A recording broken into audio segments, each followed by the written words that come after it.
The MG ZST, with more tech, more safety with 360-degree camera, and more peace of mind. From 25,490 drive away, the award-winning MG ZST. It's the more you've been looking for. On air, online, and on your smart speaker. Hit 103.1. Honeycombs Mazda Air. You're only a phone call away. Hit News Briefing. Good morning, I'm Mikayla Savage with your news briefing.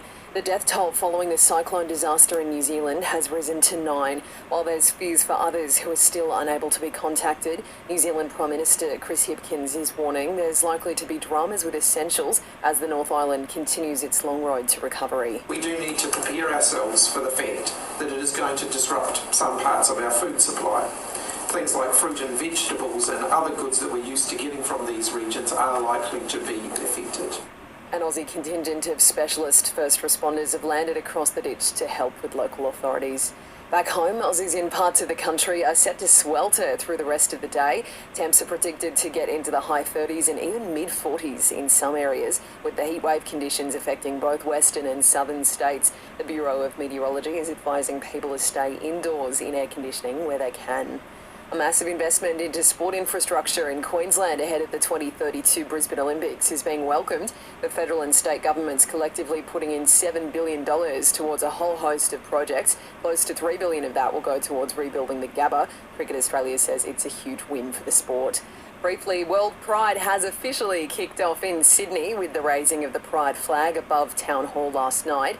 And a brand of almond milk sold in New South Wales Woolies stores that issued a product recall earlier this week has expanded the notice to include 2 more products. If you're in an accident that contacts a power pole, wires or pillar box, stay in the vehicle if safe. Call 000 or Ergon and wait for help. Remember, stay, call, wait. The Eels beat the Knights in last night's pre-season challenge 36-14, but it wasn't all good news for Parramatta, with back rower Sean Lane copping a suspected fractured jaw.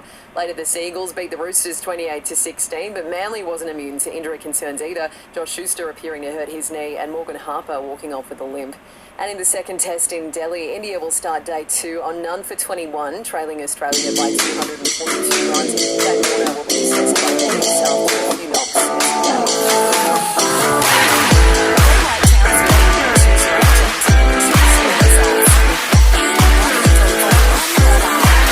Checking the forecast, cloudy with a high chance of rain and 28 degrees in Townsville today. Overnight temperatures falling to the low to mid-20s tonight. Our listener app is your new home of local news. Join up to listen live or on demand now.